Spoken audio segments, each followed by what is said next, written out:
How are you feeling now looking at that clip from 4 years ago, hearing the report? Do you feel vindicated, justified? You tell me the adjectives, because this report, 520 pages, says the masks didn't stop the spread. The vaccine caused more harm than good. It did not stop the spread. The 6-foot distancing was made up by Fauci, and it came from gain of function screwing around in the lab in China. So pretty much everything you and I have been talking about for 4 years, Lindsey. Yep.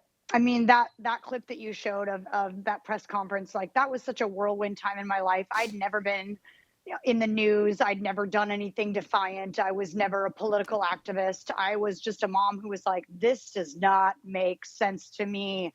I wasn't even a critical thinker back then. I wasn't open-minded or conservative per se.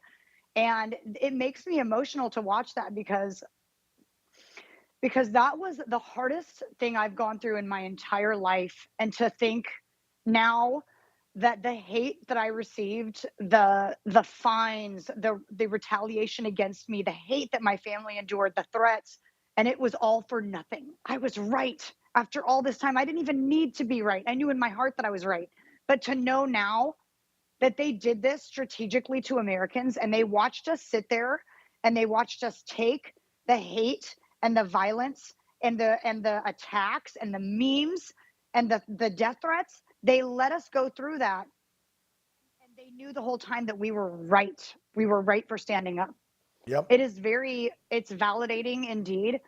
And I have no regrets, but it is so amazing to hear. And to Lindsey, see just a legal remind document. people, sorry to interrupt, but remind people how bad it got for you, because I am sure there are millions of other business owners out there and moms and dads who went through some of the same similar stuff. I mean, you eventually had to close down, move out of state. Your kids, tell them what happened, because I mean, look, you had all those beautiful employees, right, that you provided paychecks for, and then you had to move to a different state. You had to protect your kids. You had to change your entire life because of this. Remind them of that.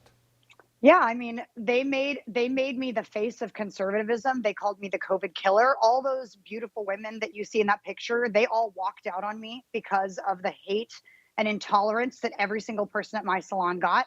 They all left. That beautiful salon you see right there, that furniture, most of it got left behind. I had to uproot my 3 kids, my husband.